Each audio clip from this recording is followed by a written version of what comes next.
Welcome to Shape of the City. I'm Clover Frederick and I'll be your host. 1 in 10 children will be sexually abused before age 18, and 90% of those victims will know their abuser. Alarming statistics. So what can be done to protect children in our community? The Child Advocacy Center is one organization looking for ways to do just that. Christy Prang, the Training and Prevention Director, is joining me today to let us know about their efforts in the community. Thanks for joining me, Christy. Thanks for having me. Now tell me a little bit more about the Child Advocacy Center.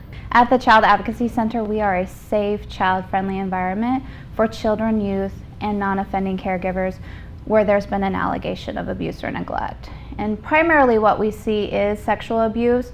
However, we serve severe physical abuse and neglect. We serve witness to a violent crime, drug endangered children, and also a recovery from a kidnapping. So tell me about the services at Child Advocacy Center. Sure. So one of the things that we provide is a forensic interview.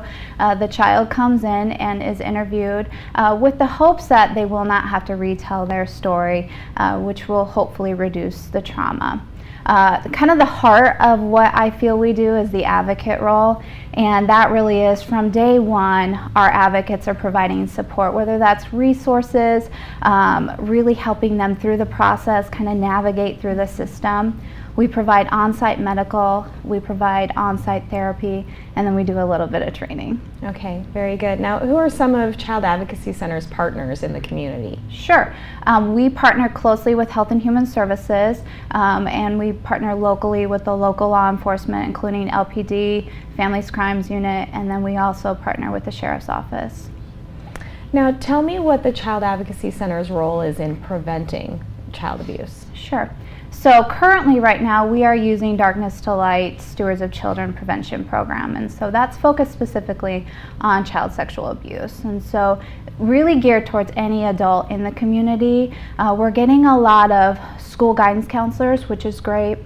A lot of youth serving organizations, foster homes are coming through, but I'm really hoping to increase that parent reach, and so that's primarily what we're doing now, and we host those during the day, at nights. We have one coming up in April on the weekend. Another component of that we've been hosting at the Advocacy Center is a Bystanders Protecting Children Against Sexual Abuse, and so that's really what can we do, and that's really surrounding the language that we can provide adults to really take a stand against boundary violations when they see it. Another component that we just hosted is talking to children about sexual abuse, and so we know that parents have a hard time coming up with language. They don't know what to ask their kids. They don't know what sometimes to, what language to use, and so in that training and that education we help kind of provide a framework for that. So why are these prevention programs so important? I think it helps mitigate the abuse that's already occurring. I think that oftentimes kids don't understand that what's going on in their home isn't necessarily right, and that sometimes they feel at fault for what's going on. Research suggests that with a history of abuse that it can lead to adult issues. So we're looking at, an increased mental health concerns, increased substance abuse, increased juvenile and adult crimes, and just poor social adjustment. So I think kind of the analogy of going upstream and catching people prior to them at the edge of the waterfall. So we really want to focus on early intervention. It sounds like very important programs. Tell me, what does the future look like at Child Advocacy Center? Sure. We're hoping for increased utilization, and really that's fostered by our relationships with our team, with law enforcement, with Health and Human Services, and with the Attorney's Office, because again, we know how important that forensic interview is, and really minimizing the amount of times that they have to retell their story. And I'm hoping to increase our prevention efforts, increase our prevention program, and just start to really outreach into the community and reach more and more individuals and educate them.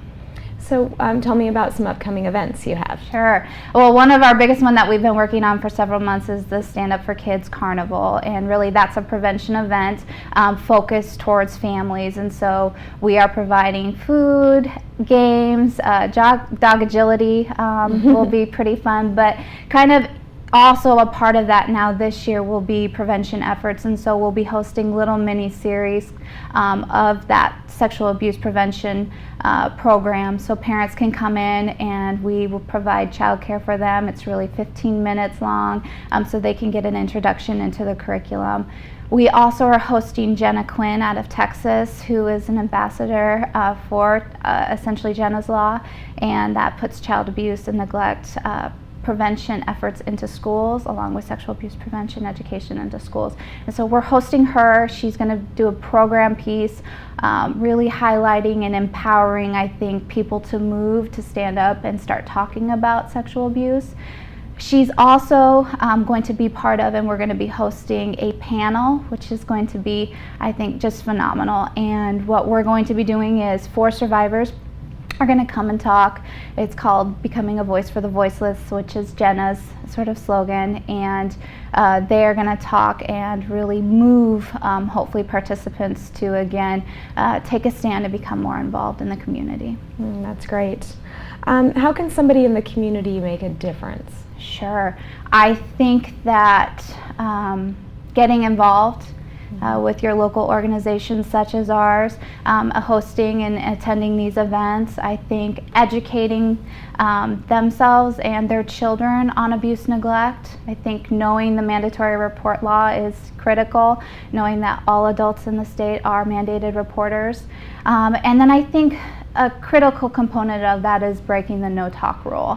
I think that we have to start talking about abuse, neglect, especially sexual abuse, and you know, just providing adults with that language so they can start those conversations with not only their peers but also with their children. Very good. Now, where can our viewers go to learn more about the Child Advocacy Center and the prevention programs? Sure. We have a website, www.smallvoices.org, and that will have essentially everything that we have going on, including our training. And then we also have a Facebook page, which I would encourage everyone to look up. We are hosting our event on April 26th, and so that will have highlights for that. Okay, very good. Well, thank you so much for coming and for all your efforts in the community. Thanks for having me.